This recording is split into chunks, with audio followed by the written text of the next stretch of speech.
to be with my three good companions, just my rifle, pony and me. Microciné, bonjour ou bonsoir, ça va dépendre de l'heure à laquelle vous découvrirez cette nouvelle émission. Je suis très content de renouer le dialogue avec Jean-Baptiste Toret Ben et pareil, ça me fait Samir. plaisir. Merci beaucoup à vous. Bonjour. En plus, il faut quand même donner les coulisses. Un mail que je vous ai envoyé. Est-ce que ça vous dit de parler de Ferrari? Vous m'avez dit, allez-y, on y va, c'est parti. Donc rien que pour cela, merci beaucoup en tout cas. Allez, merci à beaucoup. vous. Ça me fait toujours plaisir de revenir de toute façon dans votre émission. Et en plus, vous étiez venu au Club de l'Étoile aussi pour nous parler de La Prisonnière. Donc voilà, il faut continuer La Prisonnière du désert. Il faut continuer le dialogue. Alors oui, Ferrari, le 12e film de Michael Mann, qui va sortir sur Amazon Prime, sur Prime Video, le 8 mars, j'ai bien noté, le 8 mars 2024, en sachant que en Italie, ils l'ont vu le 14 décembre de l'année dernière, aux États-Unis le 25 décembre, au Royaume-Uni le 26 décembre, et je crois même que, alors c'est sur Wikipédia que je vois ça, je ne sais pas si ça me trompe pas, mais en Belgique, ils l'ont vu déjà depuis le 14 février, dans une salle de cinéma, j'entends bien. Alors chez nous, ça va pas, ça sera, il y aura peut-être quelques projections, on en parlait hors caméra, mais le film, voilà, il existe. À partir du 8 mars, il sera disponible sur Prime Video. C'est le 12e film de Michael Mann. Ça reste toujours un événement et on va en parler pendant 50, 60 minutes, quelque chose comme ça. Première question, très simple, hein, très basique. Et je rappelle, bien évidemment, que vous êtes l'auteur aussi d'un livre autour du sujet, Michael Mann, Mirage du contemporain, c'est édité chez Flammarion, et c'est toujours disponible, bien évidemment. Commençons par l'économie, comme ça ensuite on va aller directement à l'intérieur du film. Je vous posais la question hors caméra, mais je vous la repose pour les spectatrices, spectateurs. Qu'est-ce qui fait que ce film, on ne le découvrira pas en masse dans une salle de cinéma? Pour quelle raison?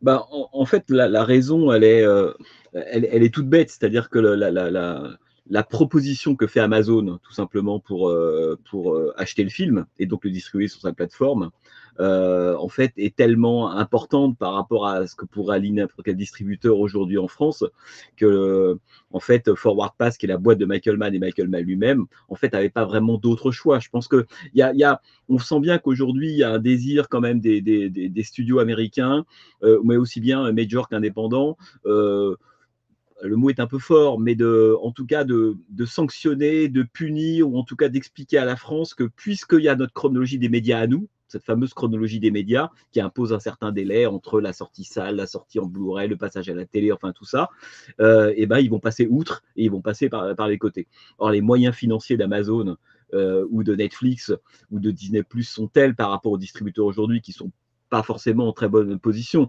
qu'évidemment, de cette manière, ça contraint beaucoup de cinéastes qui ont aussi besoin que leur film ne soit pas un échec financier. Je ne parle pas d'un point de vue artistique ou critique, hein. C'est que le Ferrari a coûté de l'argent, je crois que c'est 110 ou 120 millions de dollars à peu près, c'est pas rien. Et pour ceux qui ont vu le film ou ceux qui le verront, et moi je sais, en tout cas c'est la première réaction que j'ai eue quand j'ai découvert le film au mois de juin dernier, ça a été de me dire, le succès en salle de Ferrari, c'est pas gagné. Voilà. Autant lorsque Mann sort des films à l'intérieur d'un genre déterminé, comme le polar par exemple, etc., on peut se dire que là, ou Collatéral, il y a des chances que le film fonctionne. Autant quand j'ai vu le film, pour plein de raisons sur lesquelles on reviendra peut-être, je me suis dit, voilà, le succès, il n'est pas garanti. Et je pense que Mann a eu, de cette manière aussi, l'intuition de ça. En tout cas, le pressentiment qu'il fallait mieux assurer le coup avec une plateforme en termes financiers, plutôt que de se dire on s'en remet à la salle et puis on voit ce que ça donne et espérons que les gens iront voir le film. J'ai pas du tout les chiffres des entrées salles en Italie, en Espagne, en Belgique. Ça vaudrait le coup en Angleterre, ça vaudrait le coup de voir, mais je suis pas convaincu que ce soit un succès phénoménal, Ferrari, tout simplement. Donc voilà, mais Mann, il est comme beaucoup de cinéastes. En plus, lui maintenant, il a 81 ans, voilà, ça faisait 8 ans qu'il n'avait pas tourné, il n'est pas dans une position de force aujourd'hui, Michael Mann à Hollywood.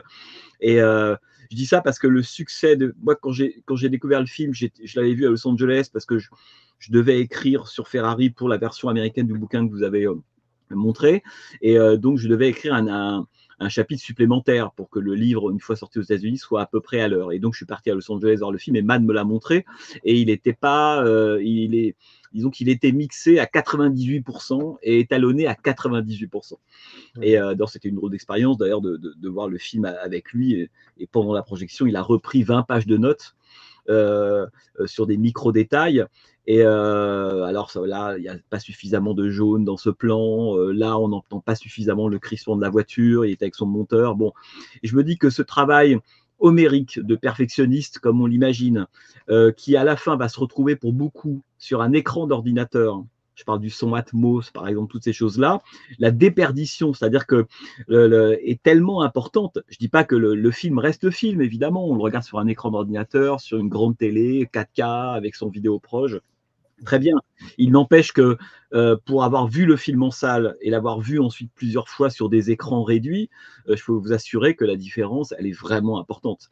Et c'est un peu ce qu'on se disait d'ailleurs avant le début de l'émission. Je pense que souvent, il y a cette espèce de discussion ou de débat sur la salle et le home cinéma, grosso modo. Est-ce qu'un film doit être découvert en salle plutôt qu'au cinéma? Oui, bien sûr, si on peut, si on a l'argent. Il y a plein de raisons qui font que si on est à Paris, bon, il y a plein de critères. Donc, c'est facile quand on est parisien comme moi, au centre de Paris, de dire descendez en salle avec des moyens financiers corrects. Voilà. Mais pour beaucoup de gens, c'est pas évident. Donc, pour moi, comme toujours, le plus important, c'est de voir un film d'abord. Après, qu'on l'ait vu en salle, c'est mieux, mais d'abord voir le film. Il n'empêche quand même que ce que je trouve intéressant, quand on voit un film comme Ferrari, et c'est le cas de beaucoup d'autres films, où je pense à des films récemment, j'ai vu avec un peu de retard la zone d'intérêt de Jonathan Glazer, on se dit que c'est des films, immédiatement, notre œil a l'intuition que c'est en salle qui doivent exister. Que le bon écrin, c'est ça. Sans qu'on sache forcément expliquer pourquoi. Et moi, je pense que la raison toute bête, c'est que y a beaucoup de films qui ne sont pas du cinéma sur des écrans de cinéma. Il ne suffit pas d'être projeté dans une salle de cinéma pour dire je fais du cinéma. Non, on a fait un film. Ce film peut être un produit, peut être un téléfilm, peut être un long clip, peut être du Quentin Dupieux. Voilà. Mais le cinéma, c'est autre chose.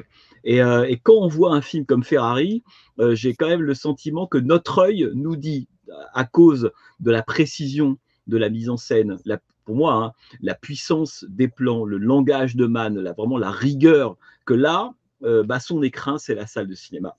Il y a quelque chose qui manque dès qu'on est sur un petit écran ou un écran moyen, y compris d'ailleurs d'un point de vue sonore.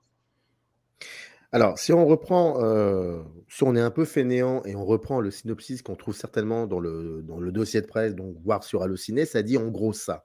Ça dit au cours de l'été 57, l'ancien pilote automobile Enzo Ferrari, qui est joué d'ailleurs, qui est incarné même par Adam Driver, est en crise. La faillite traque l'entreprise que lui et sa femme, Laura, jouée par Penelope Cruz, ont construite à partir de rien 10 ans plus tôt. Leur mariage tempétueux lutte avec le deuil d'un fils, Dino, et la reconnaissance d'un autre, Piero. Et ils décident de contrer, donc Ferrari, Enzo, ses pertes en misant tout sur une seule course, les 1000 miles à travers l'Italie, la fameuse course de Mille Miglia. Pardonnez-moi pour mon accent qui n'en est pas un. Mais pourquoi je lis ce synopsis? Parce qu'en fait, c'est pas forcément ça que l'on voit dans le film, et c'est tant mieux en même temps. Juste une autre petite question qui n'est pas forcément dans l'intériorité du film, qui est juste à la frontière. Quand vous le découvrez, ce film, et ensuite lors des nombreuses projections que vous avez pu... Est-ce que c'est un film de Michael Mann? Question un peu provocatrice. Est-ce que c'est un film Elle n'est pas un peu provocatrice, elle est extrêmement provocatrice. Vous avez presque envie que je quitte, j'allais dire le plateau, il n'y a pas de plateau, donc que je quitte mon écran, que je vous fasse du Woody Allen ou du Giscard en 81. Voilà. Exactement.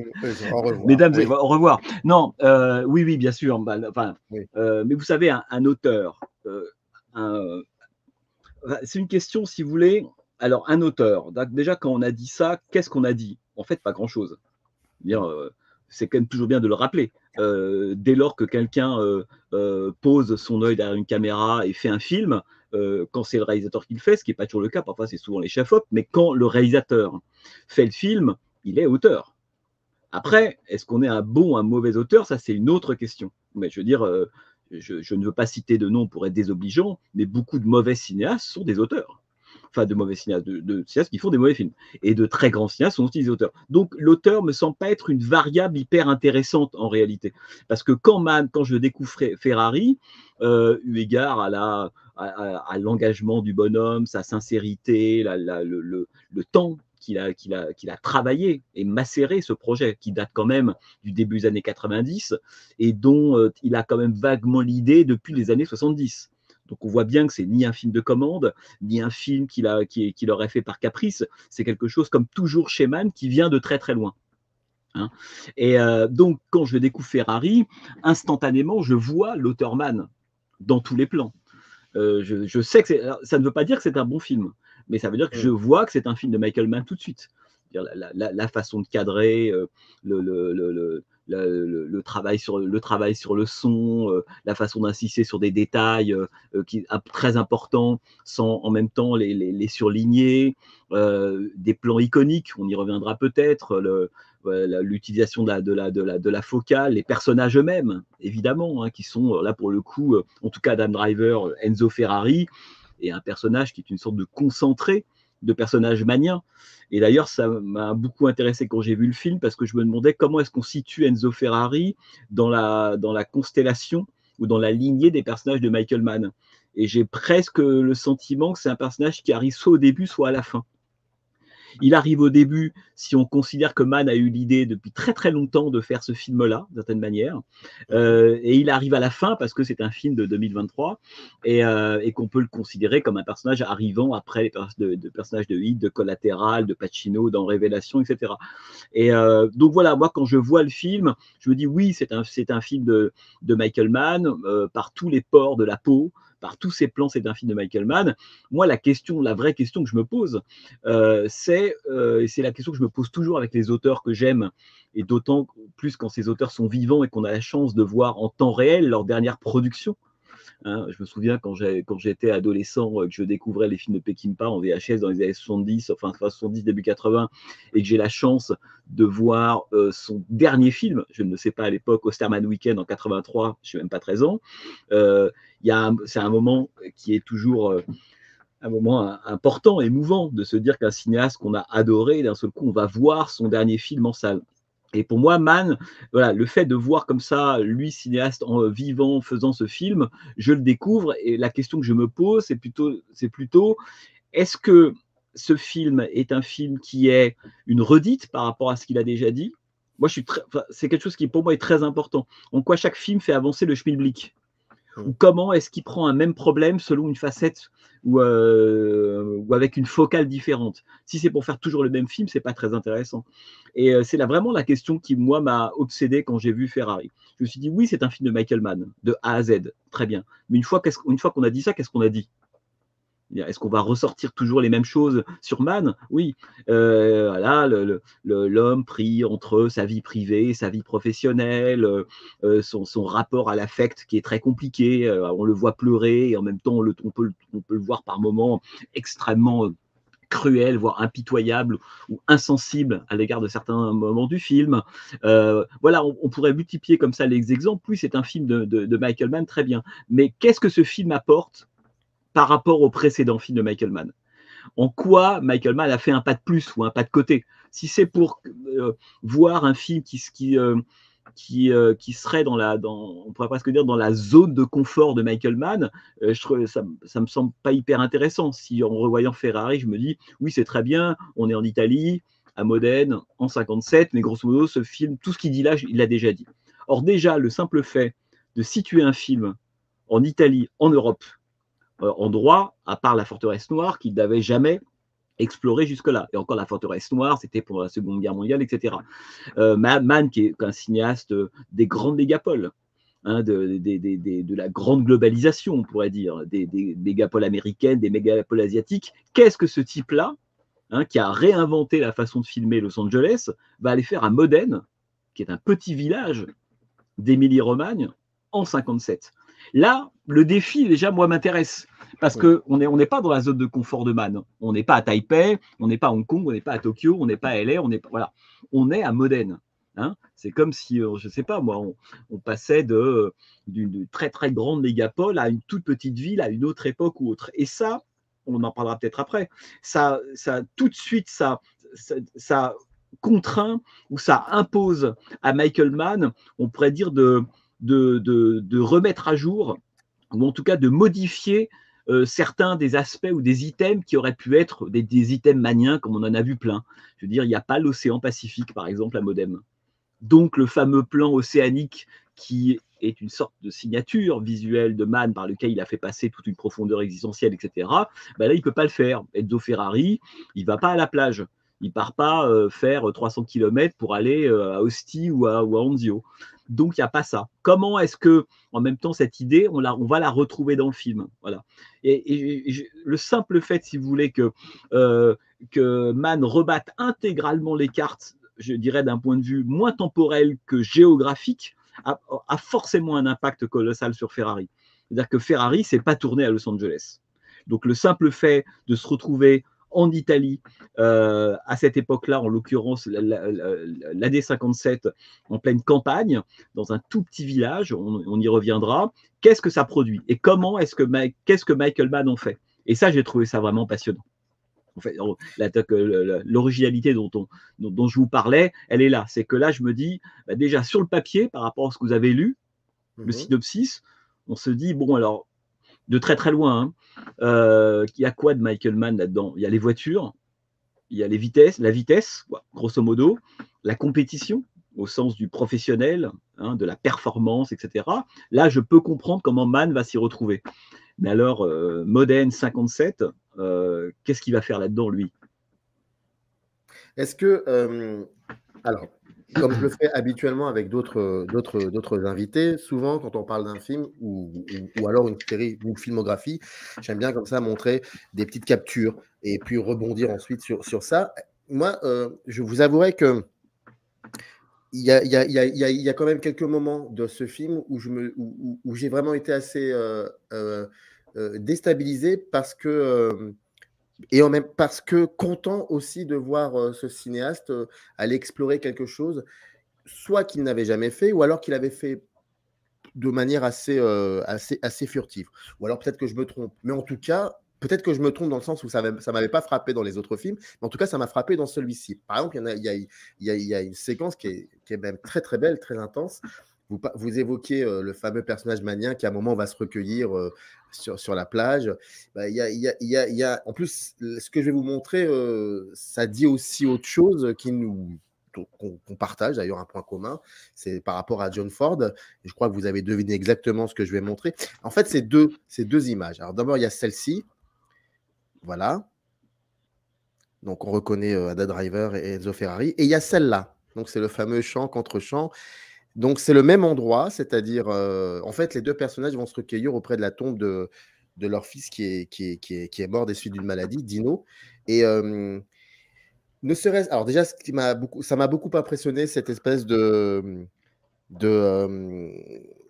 c'est pas une sollicitation, mais une espèce d'ambiance comme ça, très légère et très fordienne qui est là, qui plane un petit peu comme ça. Et puis de voir aussi, comme vous l'avez très bien dit, à savoir que ce personnage, dans tout le film, à des moments où il doit quand même être ému, il ne montre pas cette émotion. Et d'ailleurs, il explique à un moment pourquoi il ne doit pas montrer cette émotion. Mais c'est très, très, même jusqu'à une des dernières séquences où il est extrêmement, c'est très particulier. Alors que quand il la montre très souvent, rarement, et c'est en privé. Et là, pour le coup, c'est une explosion. Et pour le contre-champ, c'est Laura Ferrari. Et je vous avouerai que j'ai été extrêmement étonné de voir, ou alors peut-être que je ne m'en rappelais pas dans les autres films, mais de voir la caméra de Mann prendre le temps, insister, mettre pratiquement même au même niveau ce personnage féminin que le personnage de Enzo Ferrari. Et ce plan-là, quand les gens le verront, il est long. Il dure plus de, je crois, 15 secondes où l'on voit donc Penélope Cruz être émue. Mais c'est extrêmement lent et c'est fascinant. Donc voilà, je montre ça comme ça parce que c'est comme si voilà, je partageais des choses qui m'ont assez intéressé dans ce film, en l'occurrence pour le coup de ces deux moments-là, qui se trouvent après, pratiquement à la 15e minute du film, si je me trompe. Oui, parce que le film commence quasiment par là. Voilà.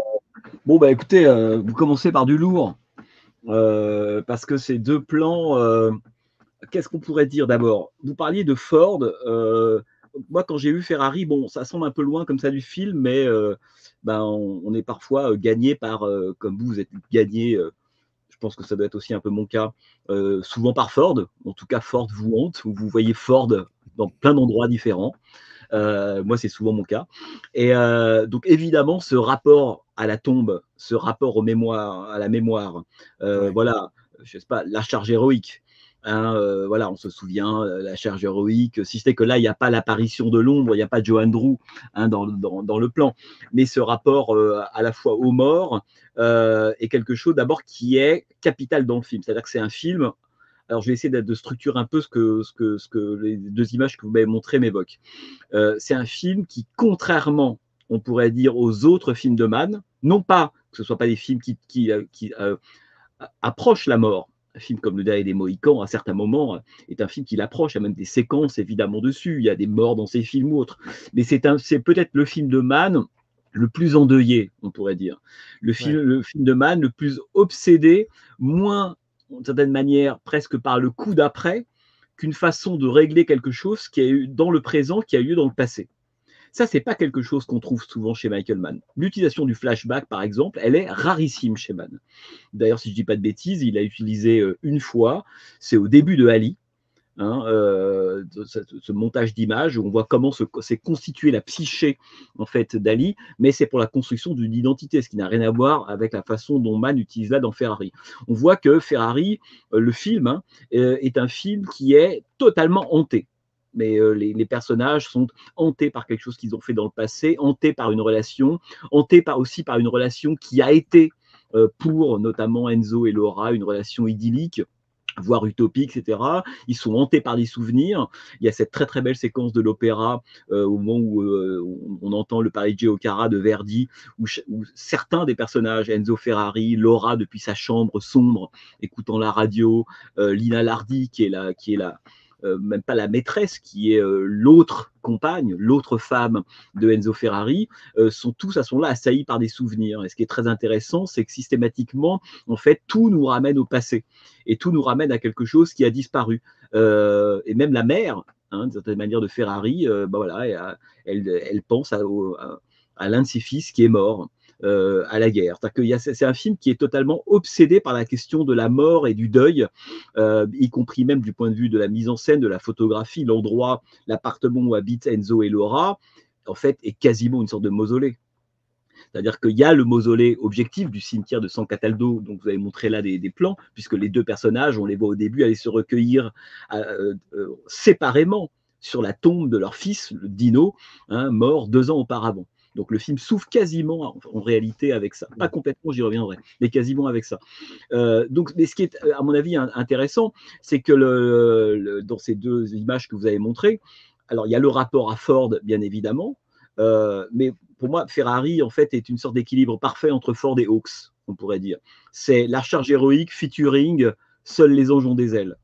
Voilà. Si vous mixez les deux films, vous avez grosso modo Ferrari. Seuls les gens ont des ailes, parce qu'on se souvient aussi du personnage de Gary Cooper qui doit, lui, pour faire tourner sa petite boutique d'avions sur la cordillère des Andes, et ben, à un moment donné, ne pas penser aux pilotes qui sont morts. Il faut vite passer à autre chose, apprendre à faire le deuil, et puis vite manger son steak. Il y a un côté hawksien, en fait, dans Ferrari, et il y a un côté, évidemment, Cary Grant. Cary Grant, pardon, bien sûr. Je vous en prie, il n'y a pas de souci. Et non, mais dans ce que vous dites, dans les deux photos que vous avez montrées, ce qui est intéressant, c'est que on voit bien que Enzo et Laura n'ont pas la même réaction par rapport à la même tombe.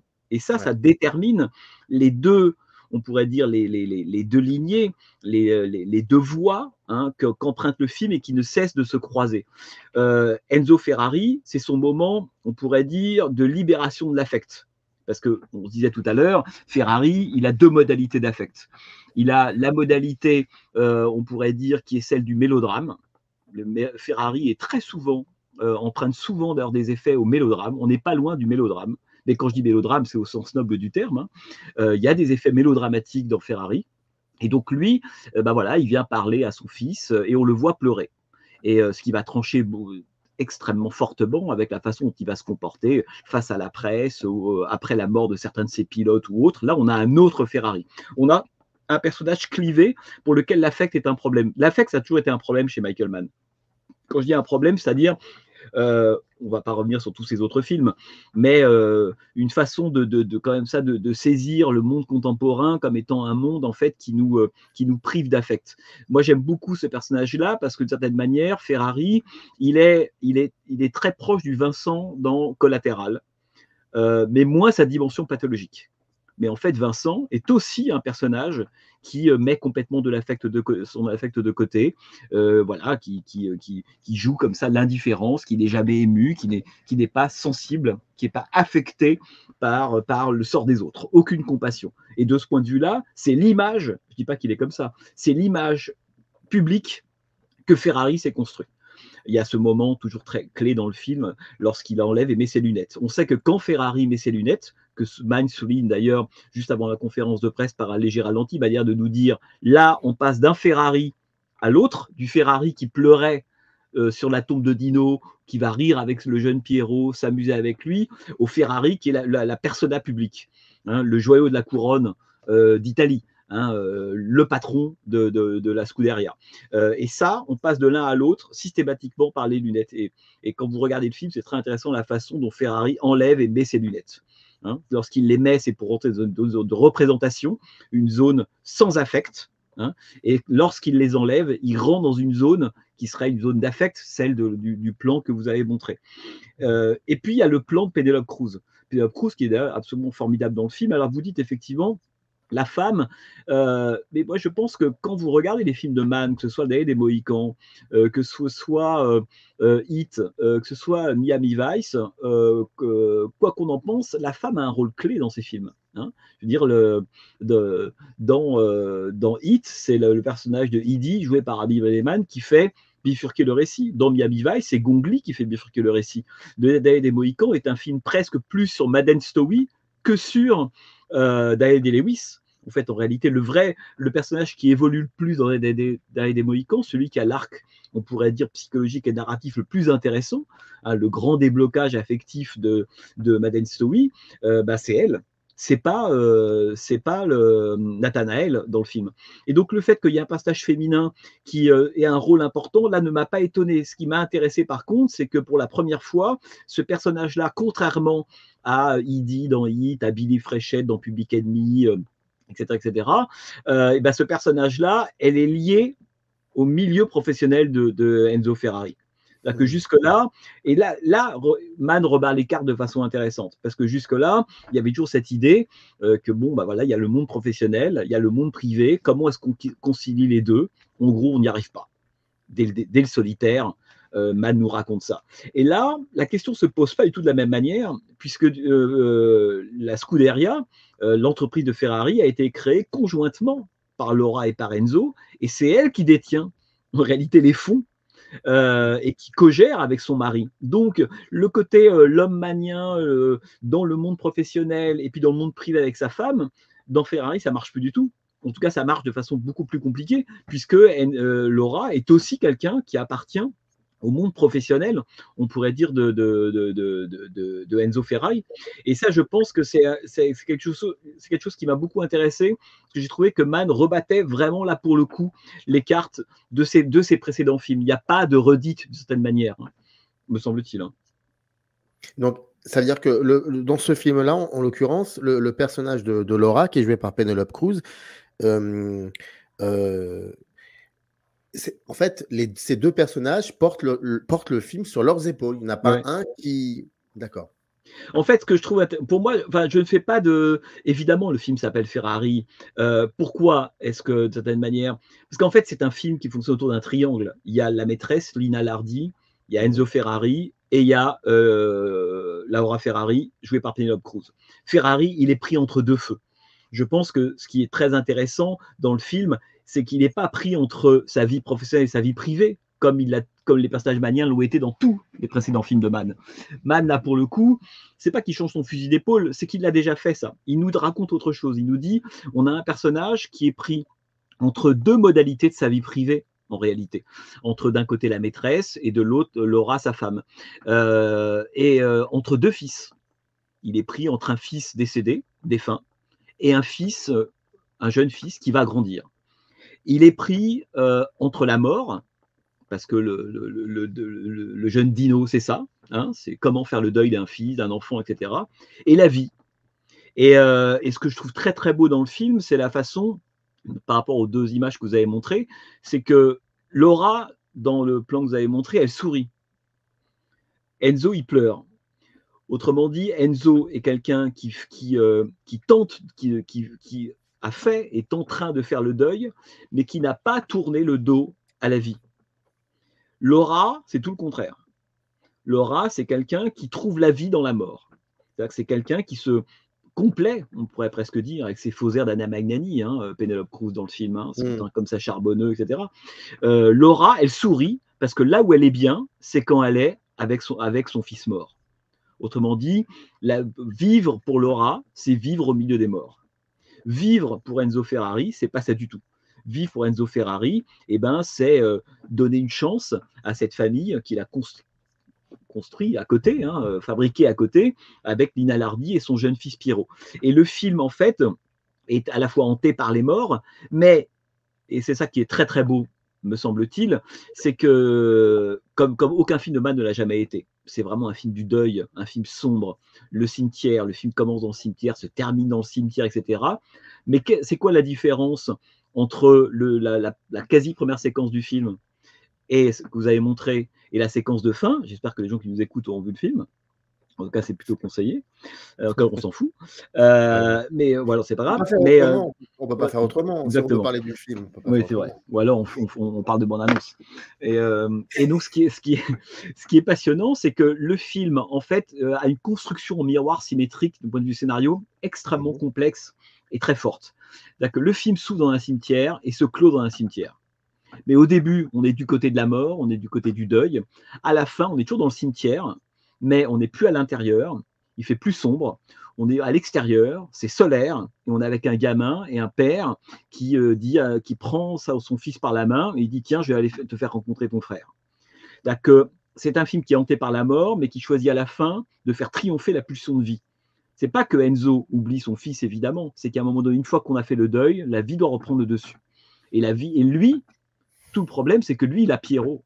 Il a ce jeune fils que n'a pas Laura.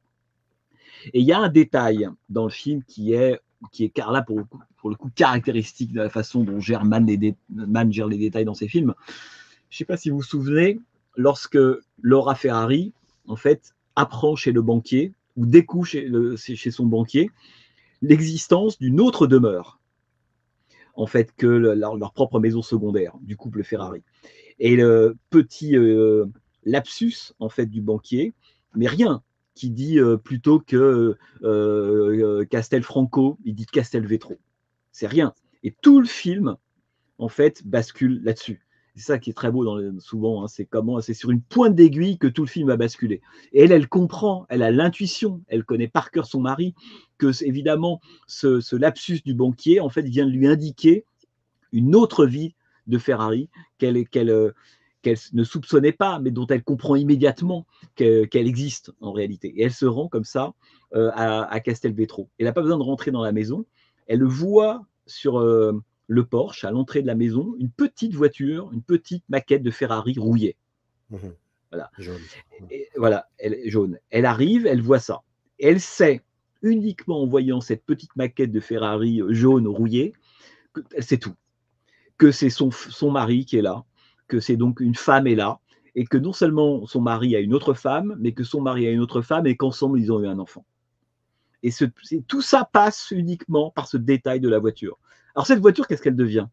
On la retrouve à la fin du film, parce que Laura l'a saisie, elle sait tout, elle veut juste mettre un nom sur cette maîtresse. Donc elle tire 2-3 lettres de la boîte aux lettres, elle voit le nom, Lina Lardy, voilà. Mais en fait, la situation, elle la sait déjà. Et bien plus tard dans le film, on se rend compte que dans la chambre de Laura, qui est donc l'appartement sépulcral de Ferrari, et notamment Laura qui vit vraiment dans un mausolée, hein. Chez elle, c'est le lieu des morts, hein. Et ben sur la commode, elle a posé, elle, cette petite voiture. Et donc, moi, en voyant le film, je me suis dit, mais pourquoi est-ce qu'elle a rapporté la petite voiture qui est la preuve de l'adultère, de la double vie de Ferrari, etc., chez elle? Et bien ça, c'est un très beau moment qui permet de comprendre qu'il n'y a pas entre Enzo et Laura, il y a à la fois, on pourrait dire, mépris et amour. C'est-à-dire qu'il y a une opposition et un amour qui est toujours là. C'est-à-dire que c'est un courant alternatif entre les deux. Jusqu'à la toute fin du film, lorsqu'elle lui donne l'argent, on pense qu'elle a encaissé le chèque, qu'elle a fait très mal à Ferrari, qu'elle vient de mettre l'entreprise en faillite. Et en fait, elle a un coup d'avance sur lui. Elle lui explique, mais non, à cause de l'accident de la Emilia, il va te falloir du cash pour acheter les avocats, pour acheter les journalistes, etc. Donc on pense qu'elle vient en réalité de le punir et elle vient de le sauver. Bon. Et lorsque cette petite voiture réapparaît, ça veut dire quoi? Ça veut dire qu'à ce moment-là, elle a compris quelque chose du deuil de son mari. C'est-à-dire que le Pierrot, le fameux Pierrot, qui est la voiture qui est métonymique de ce jeune gamin, si on veut, en fait, c'est la façon dont, d'une certaine manière, Enzo Ferrari a fait le deuil de son propre fils Dino. Dino, il est mort, mais il y a un peu de Dino dans Pierrot. Et donc, elle comprend ça et elle rapporte la voiture chez elle. Elle ne connaît pas Pierrot, elle ne le connaîtra pas. Dans la vie réelle, d'ailleurs, elle a effectivement interdit que Piero Ferrari ait le nom de Ferrari jusqu'à sa mort. Et c'est ce qui est passé. Aujourd'hui, Piero Ferrari est vivant, il est le vice-président de Ferrari. Et voilà, Enzo Ferrari a respecté les dernières volontés de Laura Ferrari, même s'il s'est installé avec sa maîtresse très peu de temps après la fin du film. Mais Piero Lardi n'est pas devenu Piero Ferrari tout de suite. On a attendu que le rameur pour qu'il le devienne.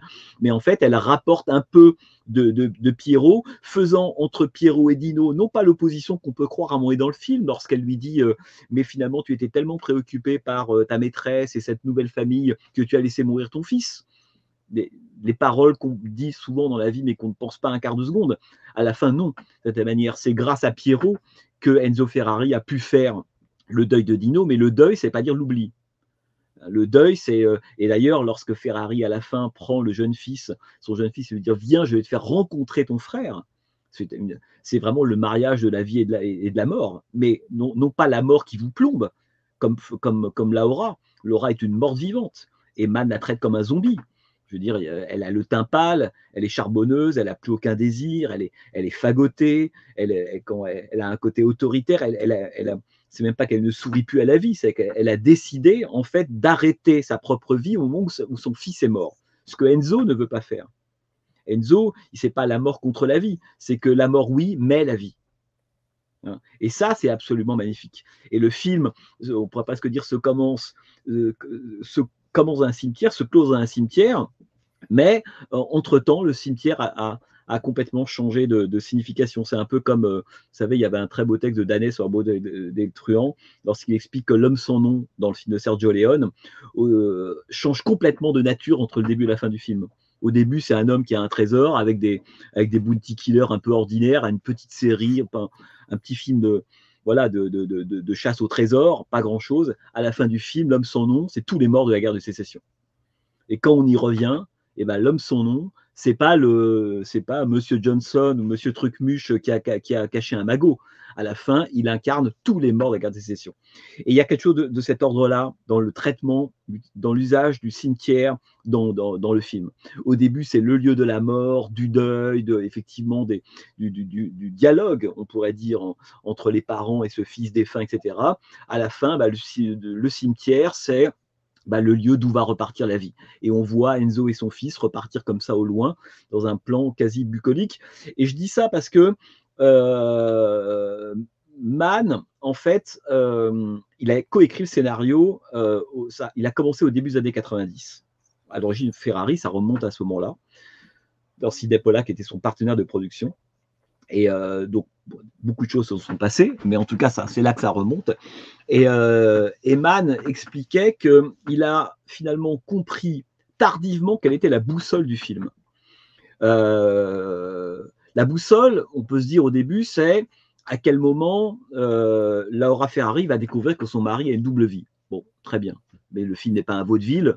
Il y a pas, je veux dire, c'est pas un enjeu en soi. On y reviendra peut-être dans la façon dont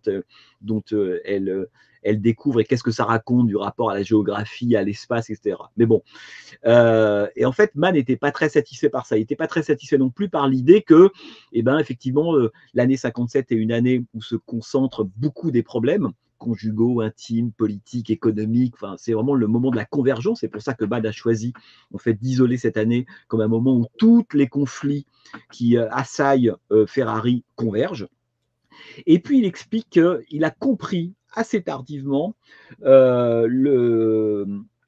façon d'organiser ou de réaliser son scénario lorsqu'il s'est dit que c'était Piero, le jeune fils de Ferrari, qui devait être la boussole du film. Et il a donc réécrit son scénario, donc plutôt on pourrait dire recomposer les séquences. Et si vous savez ça en tête, à savoir que le sujet du film, c'est le gamin, Piero. Ça change tout.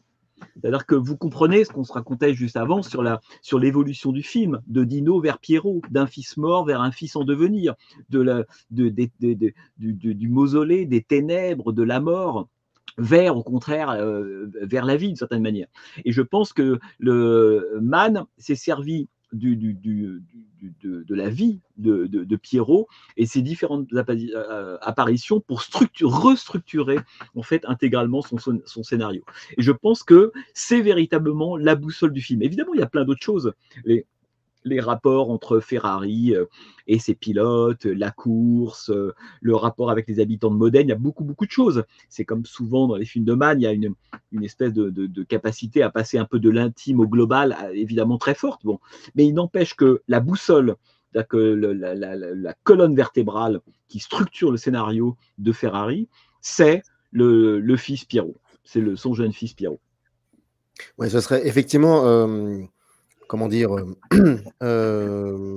incomplet de s'attarder beaucoup trop sur les scènes d'action, on peut dire ça comme ça, du film, qui sont assez impressionnantes, parce que vraiment le film dit aussi autre chose.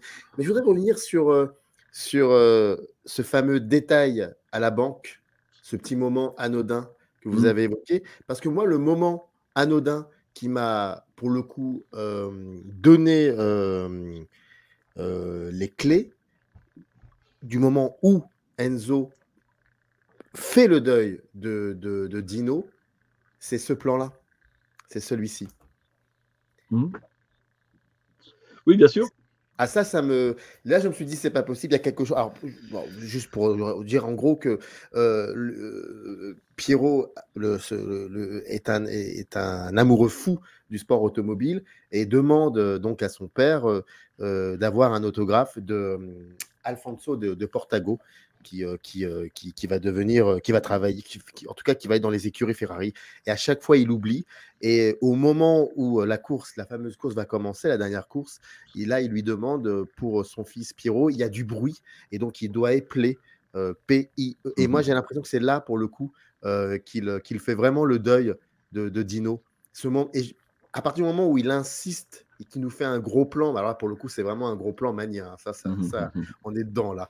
Et je me dis, bon, bah, il y a quelque chose. Et oui, bien sûr. Très beau. Et ce qui est très beau aussi, évidemment, c'est que le fils n'aura l'autographe du pilote que lorsque le pilote sera mort. Ouais. Hein, il aura l'autographe d'un mort. Mais évidemment, ce qui est très beau dans le film, c'est qu'en fait, on comprend bien que au départ, Enzo Ferrari vit comme tous les personnages de Mann avec une illusion. Elle n'est pas de même nature exactement que dans les autres films de Mann, mais une illusion, à savoir qu'il est possible de compartimenter sa vie. Le héromanien, pour le héromanien, vivre, c'est contrôler. Voilà, contrôle total de sa vie privée, de son métier, de ses émotions. Le héromanien, c'est le personnage qui apprend à contrôler. Alors évidemment, jusqu'à l'hyper-contrôle, qui produit la déshumanisation, la sensibilisation et même la pathologie criminelle de Collatéral, mais qui n'est qu'une version pathologique du héromanien. Collatéral n'est pas un criminel, c'est le héros, le professionnel manien porté à son point de rupture. De certaine manière, Neil McCauley dans Hit, il n'est pas très loin de Vincent dans Collatéral. On pousse un peu tous les potards, on a ce personnage-là. Bon. Ferrari, il est donc, il rentre dans le film en pur personnage manien. Là, il rentre de manière particulière, d'ailleurs. On a des images d'archives d'abord où on le voit en pilote. Son visage a été mêlé à des archives en noir et blanc, parce qu'il a été pilote Ferrari. Ça aussi, c'est un micro-détail. J'ai lu des gens dire, oui, mais on ne sait pas très bien à quoi servent ces images d'archives. Mais attendez, Ces images d'archives, elles sont capitales puisqu'elles permettent à Mann de nous dire que cet homme-là, il est à la tête des plus grosses, on pourrait dire, écuries sportives de l'Italie. C'est un entrepreneur, un financier, un type des RH, tout ce qu'on veut, un technicien, mais d'abord, c'est un pilote. Ça, c'est très important. C'est-à-dire que, et d'ailleurs, lorsqu'il va prendre sa Peugeot 403 pour sortir en catimini très discrètement le matin de la propriété Castelvetro, Mann filme Enzo Ferrari dans sa Peugeot 403, pas comme vous et moi en train de conduire. Il conduit sa voiture comme un pilote de course.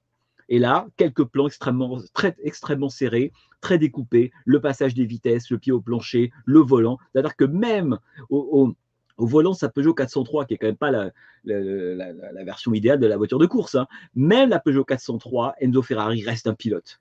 Et même en tant, effectivement, qu'entrepreneur ou autre, ça reste un pilote. Cette phrase, évidemment, de discussion autour de je crois que c'est de Ford.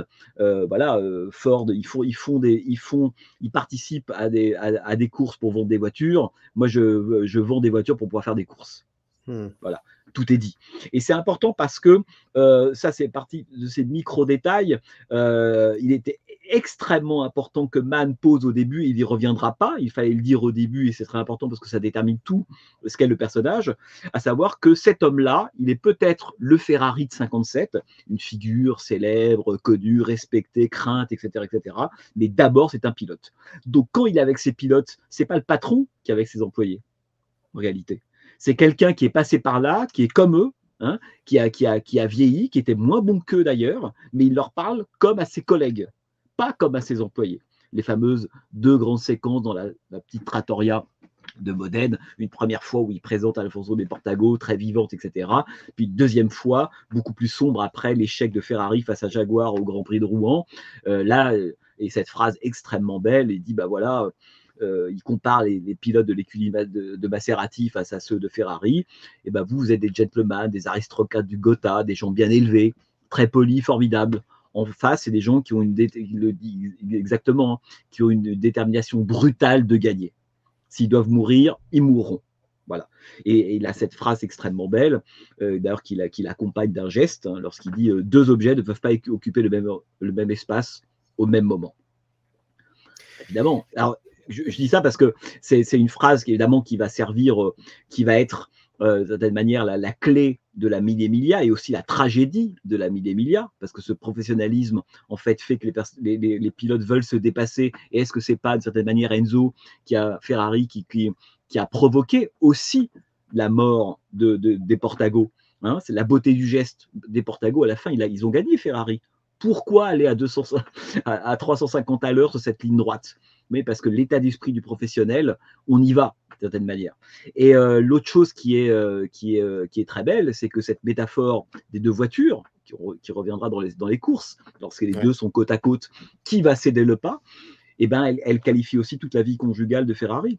2 objets ne peuvent pas occuper le même endroit au même moment, et ben, ces 2 femmes ne peuvent pas occuper le endroit au même moment. Ces 2 pilotes, c'est aussi Laura et Lina. De certaine manière, c'est une façon de commenter sa vie conjugale.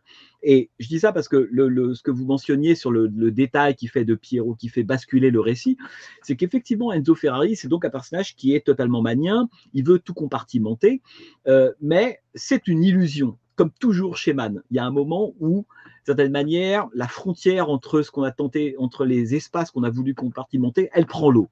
Toujours. Bon.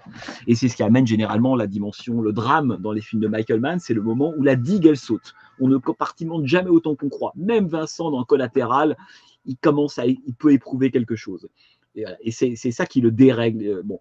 Mais ce qui est très, très beau, c'est que là où je vous parlais au tout début de l'intérêt d'avoir mis, en tout cas la nouveauté pour Mann de filmer dans cette espèce de vieille Europe, comme ça en Italie, à Modène en 57, c'est que Enzo Ferrari est un personnage alors pour faire court, qui se comporte comme s'il était un personnage, on pourrait dire, contemporain dans le monde mondialisé d'aujourd'hui à Los Angeles. Il pense qu'on peut tout compartimenter, il pense qu'on peut faire des choses dans l'anonymat total, comme dans les grandes mégapoles américaines. Donc, Enzo Ferrari, de cette manière, c'est Neil McCauley, mais en Italie. Il pense que il peut avoir une vie avec une autre femme, etc. Et il y a ce très beau moment, ce très beau dialogue avec Lina Lardy qui lui dit bon, qu'est-ce qu'on fait pour la confirmation? Quel nom on va donner au gamin?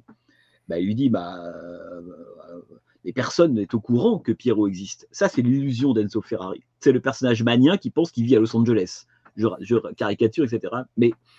Et l'autre lui dit oui, mais bon, il y a un tel, il y a le prêtre qui l'a baptisé, il connaît Piero. Oui, c'est vrai. Bon, mais c'est tout.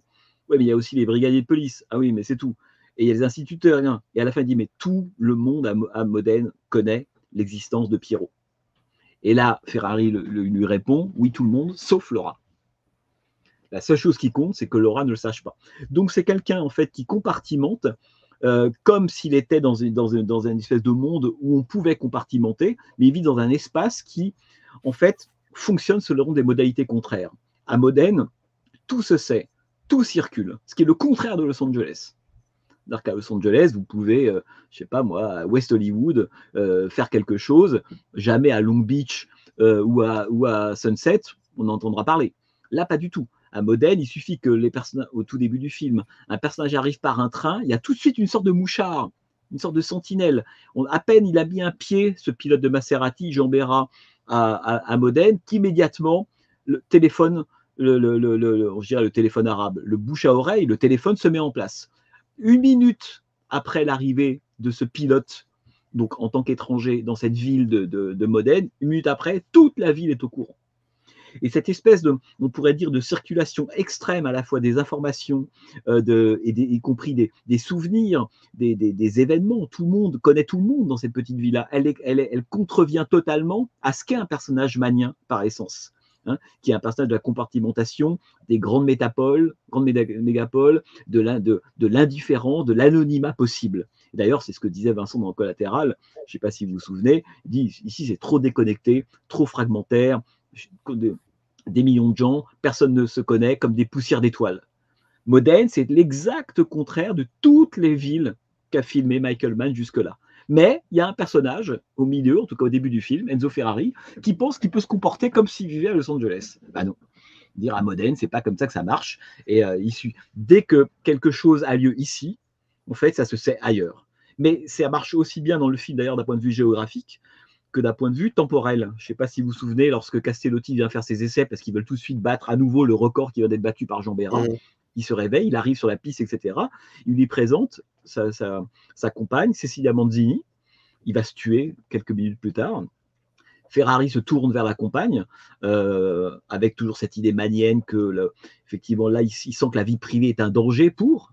Il dira d'ailleurs à sa mère, mais ce qui a tué Castellotti, c'est pas la voiture, c'est pas moi, c'est le fait, c'est la mère de Castellotti qui faisait pression sur Castellotti pour ne pas épouser cette femme-là. Et donc, il se tourne vers Cecilia Manzini et il dit « J'ai bien connu votre mère ». C'est-à-dire que même d'un point de vue temporel, les gens participent, on pourrait dire, partagent les mêmes souvenirs, la même mémoire et ont connu les mêmes personnes. Ce qui fait qu'il y a une telle connexion en fait, des individus entre eux, de leur histoire, de leur rapport, etc., que l'illusion d'Enzo Ferrari de pouvoir compartimenter, elle se heurte d'un point de vue géographique et temporel à une structure qui est complètement opposée à ce que Mann a filmé jusque-là. Et ça, par exemple, c'est pas quelque chose de l'ordre de la redite par rapport à ce qu'a fait Mann avant. C'est la première fois, de certaine manière, qu'il se dit c'est quoi un personnage manien dans un village italien dans les années 50 ? Comment ça marche, quoi ? Est-ce que c'est possible ? Et il n'y a que lui qui pense finalement qu'il peut fonctionner comme ça. Et à un moment, les choses vont se mettre en relation et le conflit va exploser. Après, moi, ce que j'ai trouvé très beau, pareil, très, très intéressant, très nouveau, parce que c'est la façon dont, pour le dire vite, jusque-là, il y avait toujours dans les films de Mann, mais de Hit, Au Solitaire, Collatéral, Insider, Public Enemy, il y avait toujours des coups de force du scénario pour résoudre un conflit. La mort d'un des personnages, il faut aller se venger de quelqu'un qui vous a trahi, dans le cas de Hit par exemple, le kidnapping de Trudy dans Miami Vice. Il y avait toujours dans le scénario de genre, quelque chose qui dénouait un peu le conflit. Ça ne veut pas dire qu'à la fin, comme toujours chez Mann, la victoire et la défaite sont mêlées. Il n'y a jamais un sentiment de victoire totale ou de défaite totale. La course de la Ville Emilia, victoire extraordinaire, défaite humaine totale, tragédie d'accident, etc. Fin de Insider, diffusion du segment de Jeffrey Wiggins sur l'industrie du tabac, victoire totale, mais que d'efforts, que d'énergie déployée, la démission de Al Pacino, et diffusion dans un aéroport de Montana, et cet épisode-là n'intéresse personne. Pareil, victoire et défaite mêlées toujours. Ce côté très dans l'entre-deux, dans le gris. Et là, ce qui est intéressant dans le cas de Ferrari, c'est qu'il ne fait pas appel à un coup de force scénaristique pour dénouer le conflit.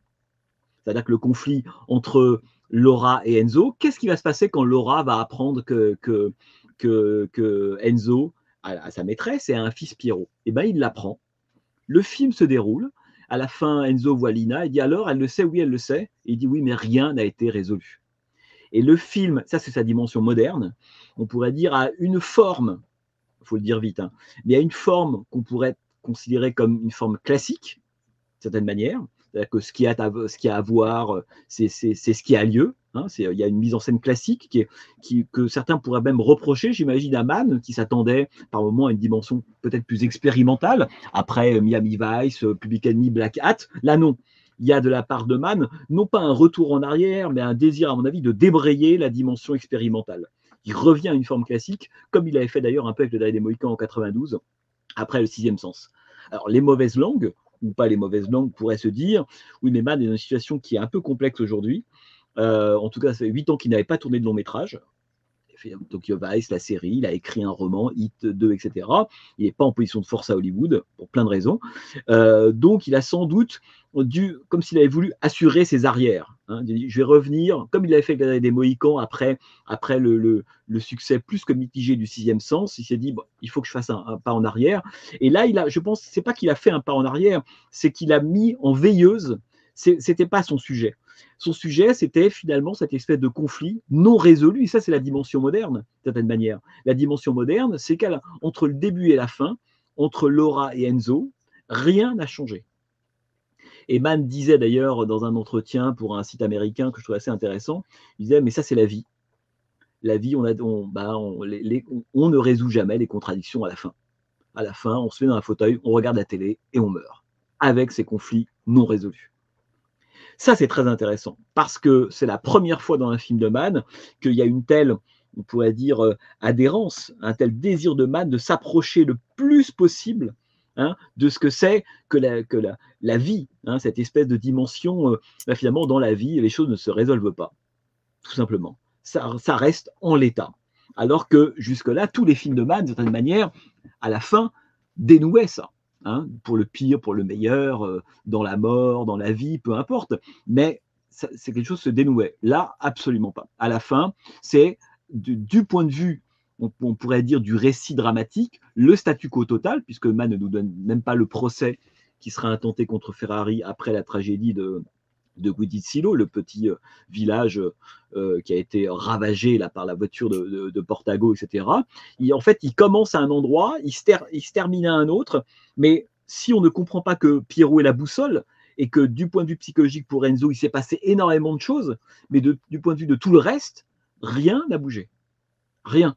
Et ça, pour moi, c'est la dimension complètement, à la fois moderne, du film, hein, cette espèce d'irrésolution que le scénario ne vient pas résoudre artificiellement, et sa dimension inattendue aussi dans le cinéma de Mann. Et là, j'ai envie de dire, autant il a fait un pas en arrière ou un pas de côté par rapport à sa dimension expérimentale, autant il a fait un pas en avant du côté de sa concentration sur l'humanité des personnages, sur son espèce, il l'a souvent dit, hein, je ne m'inspire pas de films, etc. Ce qui compte, c'est ce qu'ont vécu les gens, le matériau réel, vital, etc. Et il y a presque un côté, presque une sorte de chronique, on pourrait presque dire, de l'humanité. Hein. On voit des films en pensant que les choses se résolvent, qu'à la fin, on a conquis une femme, on a conquis un territoire. Voilà. Et dans Ferrari, non. Non. Je veux dire, à la fin, c'est comme au début. Et ce trajet-là, cette espèce de faux effet de surplace, puisqu'encore une fois, Piero est le vrai moteur, est le déclencheur général. Cet effet-là, on pourrait dire, il est moderne et déceptif. Il est évidemment moderne. Il est déceptif parce que plein de gens, j'imagine, plein de spectateurs se diront ouais, mais bon, ouais, mais finalement, c'est quoi l'écart entre le début et la fin du film? Alors oui, on a les 21 minutes avec une course extraordinairement bien filmée, sur laquelle on pourra peut-être revenir, mais en fait, pourquoi Mann a choisi ce moment-là? Et donc, l'erreur serait de penser qu'il a choisi ce moment-là de sa vie en 57, parce que oui, tous les conflits convergent, mais l'idée de génie pour moi du film, c'est pas d'avoir choisi une année au cours de laquelle tous ces conflits convergent, c'est d'en sortir de cette année en se disant bah, les conflits n'ont pas été résolus. Ça, c'est sacrément audacieux, osé, et je dirais casse-gueule, parce que je pense que il y a de ce que j'ai pu en capter, en comprendre, en saisir, à part quelques personnes bien entendu, mais que c'est quelque chose qui a désarçonné pas mal des gens qui ont vu le film, et notamment lors de sa présentation au Festival de Venise. Je vais vous montrer ce moment-là, parce que vous l'avez un peu évoqué lorsque vous relatiez les séquences de voitures qui essaient de se dépasser. Moi, je trouve que autant effectivement rien n'est résolu, mais il y a des choses quand même qui se disent dans la grammaire cinématographique de Michael Mann, à savoir ne serait-ce que ces moments-là où Enzo, les situations où le récit prend une tournure différente quand il s'agit d'Enzo et de Lina Lardi, Oui. j'ai l'impression qu'à ce moment-là, Mann les filme ensemble dans le même cadre. Alors que les situations très intenses, voire même les moments importants entre Laura et Enzo, c'est le chant contre chant. Oui.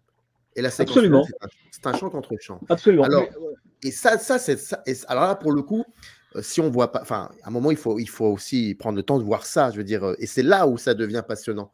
C'est dans cette grammaire-là que ça devient. Alors, dit comme ça peut paraître effectivement un peu pompeux, voire élitiste. Oui, mais en même temps, c'est un film. Enfin, c'est pas pompeux élitiste. C'est que la mise en scène, c'est de la mise en scène. La mise en scène, elle est là. Voilà, bon, non, bien entendu. Et d'ailleurs, ce qui est très beau dans le film, c'est la façon pour le coup, le travail, je dirais, à la fois sur les espaces et sur la couleur. Voilà, qui sont on sent que voilà que Mann a attaché, comme on dirait, tous les éléments du film, mais en l'occurrence là-dessus. Vous parliez de Lina Lardi et de Laura. Mais la façon dont les deux personnages, avant même de savoir de sa manière qui c'est, on pourrait même enlever, vous savez, comme toujours, hein, le son du film. Et vous regardez les séquences avec Laura dans l'appartement, avec cette mère toujours un peu là, comme une scène de mère italienne, un peu harpie, qui est toujours dans les parages, à faire la leçon, à donner la morale. On sent que ça n'a pas toujours été facile, parce que le film ne raconte pas ça, mais il laisse suggérer que la mère d'Enzo Ferrari n'a jamais été complètement satisfaite que Enzo soit avec Laura, qu'elle n'a pas beaucoup de respect pour cette femme, dont on sait l'origine. Mal n'en parle pas, mais ça suffit, ça, à savoir que la mère et Laura, c'est pas l'amour fou.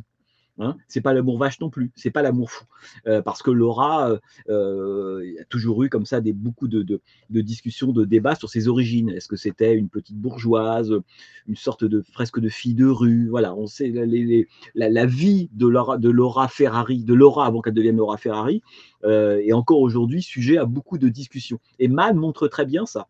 Hein, notamment entre Laura et la mère de Enzo, que cette espèce d'inimitié qu'il y a comme ça entre elles remonte assez loin. Laura, elle est complètement dans un espace tombeau. C'est le noir, intérieur sombre, toujours enfermée, très souvent des cadres serrés autour d'elle, le maquillage dont on parlait, etc., etc. Et quand Enzo va la voir, il rentre dans la tombe. Voilà. Donc, on rentre dans une chambre qui est sombre. On a effectivement, comme vous disiez, des chants contre chants. On est toujours du côté de l'opposition, en fait, du face-à-face, d'une certaine manière, qui peut se traduire par une scène de sexe à un moment, hein, puisqu'il y a le cours alternatif dont je parlais tout à l'heure est assez beau. C'est parce que parfois, l'ancienne Laura ressurgit et puis elle redisparaît. Voilà. Et donc, ils sont ensemble quand l'ancienne Laura ressurgit. Et quand elle disparaît, ils sont face à face. C'est le champ contre champ, des plans comme ça serrés, presque qui renvoie presque au duel Pacino-De Niro dans Hit, d'une certaine manière. Hein. À la fois, ce sont des doubles, mais des doubles qui maintenant cheminent des deux côtés opposés d'une même ligne, on pourrait dire. Ça, c'est le travail qu'a fait Mann avec son chef-op, Eric Messerschmitt. Messerschmitt disait d'ailleurs que finalement, il n'a fait que suivre ce que Mann avait prévu. Hein, le mood board, la direction artistique, les couleurs, Mann, voilà, tout était déjà fait, donc il n'a fait que mettre en place ce que voulait Mann, et Mann expliquait qu'il s'est beaucoup inspiré des peintures du Caravage pour toutes les séquences d'intérieur de l'appartement de Ferrari. Et c'est vrai, une lumière latérale forte, intérieur extrêmement sombre, ça c'est le Caravage. On est vraiment dans des endroits que vous prenez les peintures du Caravage et vous regardez l'intérieur de l'appartement des Ferrari, en tout cas la façon dont Mann les découpe et le montre, c'est à peu près la même chose. Et puis il y a l'opposé à ça, le film sur lequel le film s'ouvre d'ailleurs, après les séquences d'archives, c'est la maison de Lina Lardi. Cette espèce d'endroit presque un peu idyllique, un peu pastoral, les couleurs, des lumières. On est du côté d'un fait d'impressionnisme adouci et beaucoup plus solaire par rapport à ce qui se passe dans l'appartement. Et tout est dit, ne serait-ce que par la lumière et la couleur. Hein. Tout de suite, Lina Lardi, elle est à l'extérieur. Elle cueille des pommes, elle se balade, le plan s'élargit. C'est tout bête. Mais lorsque Enzo Ferrari est dans cette propriété de Castelvetro, les plans sont plus larges. Hein, comme vous le disiez, on incorpore Lina, on incorpore Pierrot dans le cadre, ils sont ensemble à une table. Et ben, le plan plus large, c'est l'expression d'une vie de famille. C'est-à-dire que les trois personnes partagent le même cadre. Ça veut dire qu'ils partagent la même vie. Ils partagent le même désir, les mêmes sentiments, etc. Quand on n'est plus capable de partager ensemble un cadre, c'est qu'on ne partage plus rien. Donc on s'affronte. On s'envoie coup pour coup des champs et des contre-champs. Et ça, dans la façon dont Mann, on pourrait dire, a géré cette espèce d'opposition qui est, pour le coup, pas du tout implicite ou je dirais même pas discrète. Elle structure, on pourrait presque dire, d'un point de vue visuel, le film. Hein, quand on est du côté de Lina Lardi, on est du côté, on pourrait presque dire que l'espace se décontracte. Hein, et Ferrari aussi, d'ailleurs, il tombe sa veste généralement. Il n'a pas du tout la même tenue, il est beaucoup moins rigide d'un point de vue vestimentaire. Hein, il se met à parler normalement.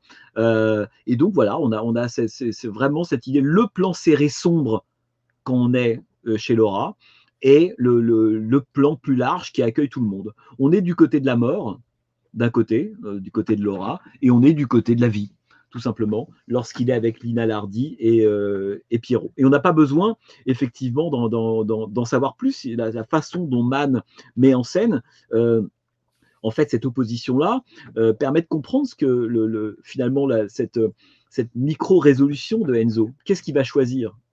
Puisque tout a été découvert, il va aller de quel côté?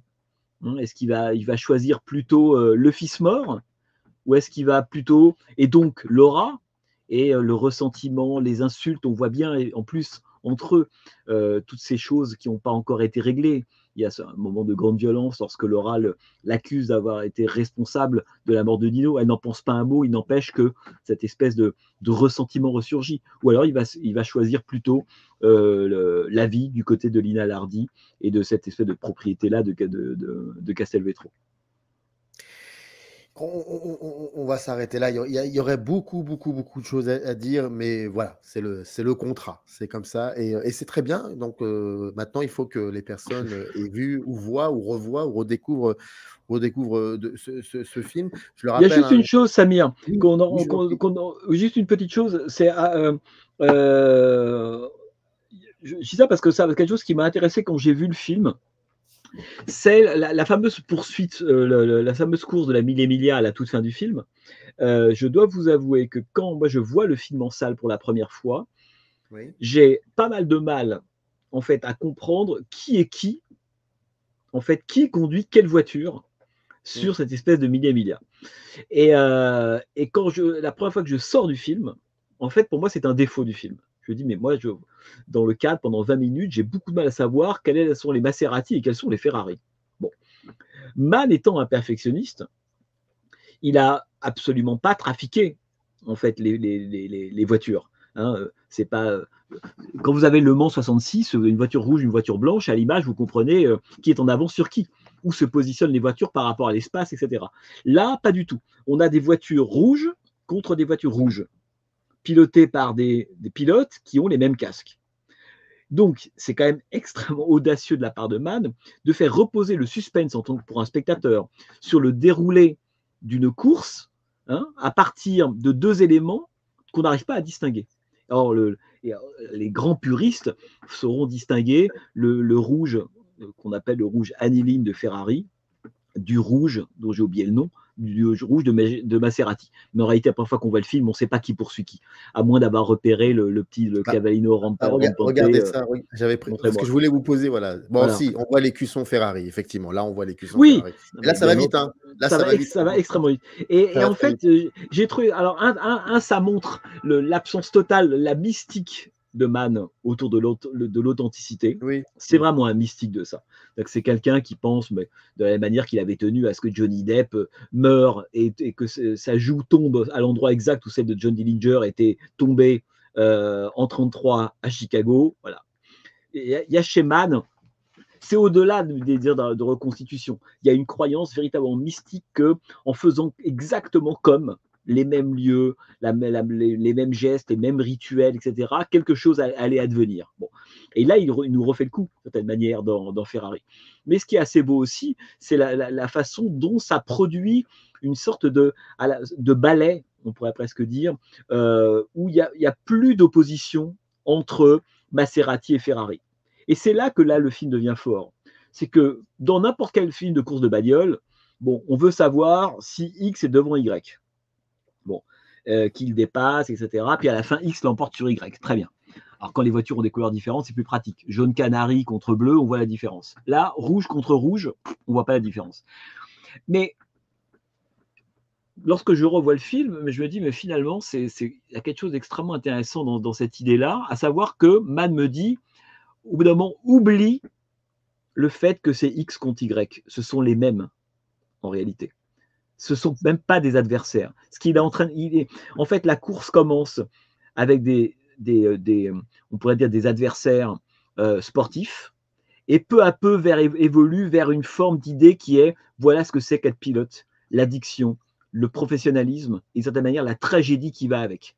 D'ailleurs, c'est ce moment absolument génial lorsque Di Portago est à 2 doigts de la victoire, contre-champ sur la ligne droite, travelling compensé, si je ne dis pas de bêtises, c'est une première dans la filmographie de Michael Mann.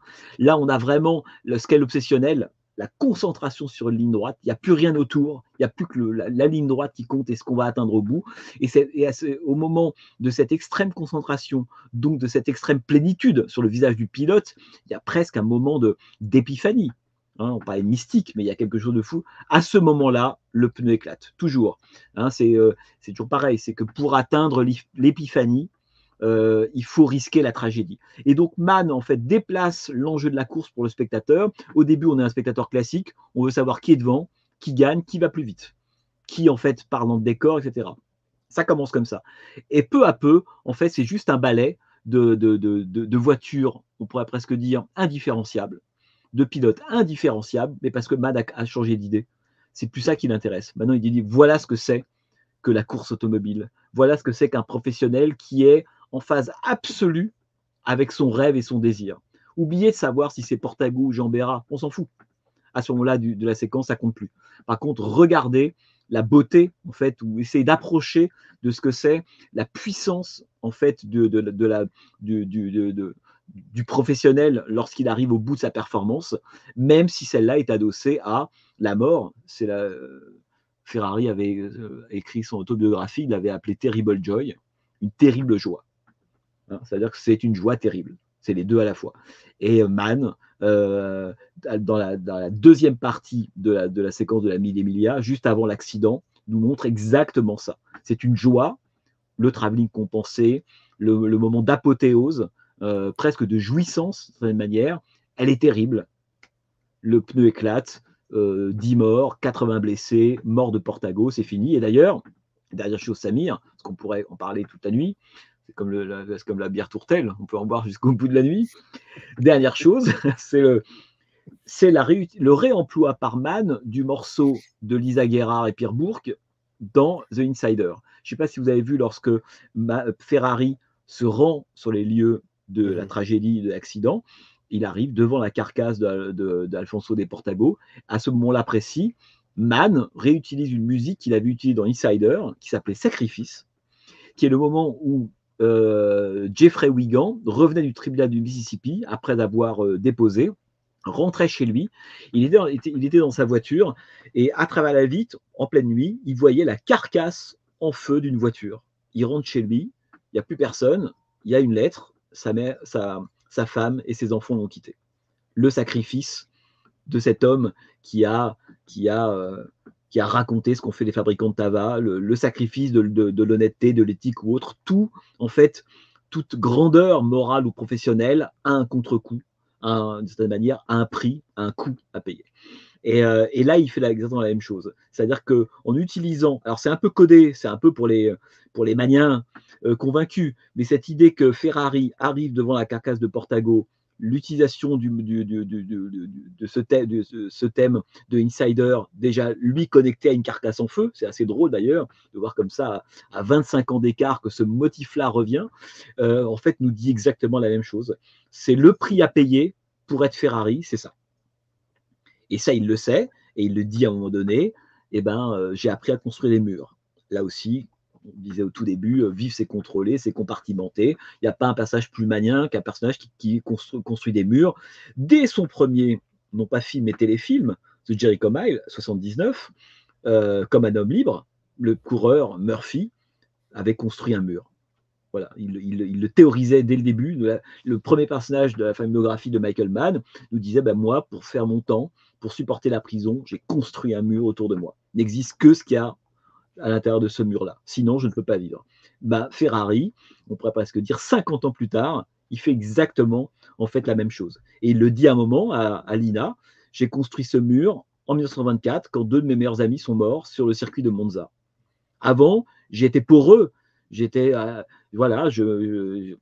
la sensibilité, je l'exprimais, elle débordait, je mettais du temps à m'en remettre, je voulais arrêter la course ou autre. Et à un moment donné, j'ai compris que pour être un professionnel, il faut construire un mur entre ses affects et son métier. Et il le dit lui-même, hein. D'ailleurs, il dit, voilà, ce jour-là, j'ai construit un mur. Et on pourrait presque dire que les lunettes qu'utilise Ferrari, c'est le moment un peu symbolique où il franchit le mur dans un sens ou dans l'autre. Hein, c'est que parfois, il est d'un côté du mur et parfois, il est de l'autre côté.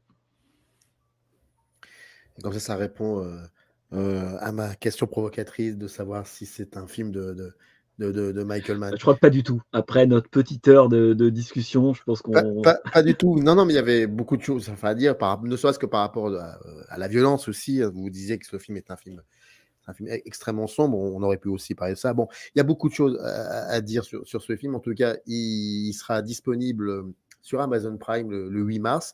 Mais guettez, si vous êtes... amis parisiens, parisiennes, si vous êtes à Paris, ou guettez, parce qu'il y a peut-être des projections comme sans ça, doute, oui. Sûr et certain, et voilà, juste guettez, et puis je pense peut-être qu'il y aura une ressortie, je sais pas, on verra bien. Mais en tout cas, le film est dispo à partir du 8 mars. Merci beaucoup Jean-Baptiste. Merci à vous Samir. D'avoir répondu présent. Je rappelle, bien évidemment, le Michael Mann Mirage du contemporain, c'est édité chez Flammarion. Et puis 3 points de suspension, je ne ferme pas la parenthèse, vous revenez quand vous voulez. Merci beaucoup. Écoutez, c'était un plaisir. À bientôt. Partagez. À très vite. Générique. In the canyon, that's where I long to be, with my 3 good companions.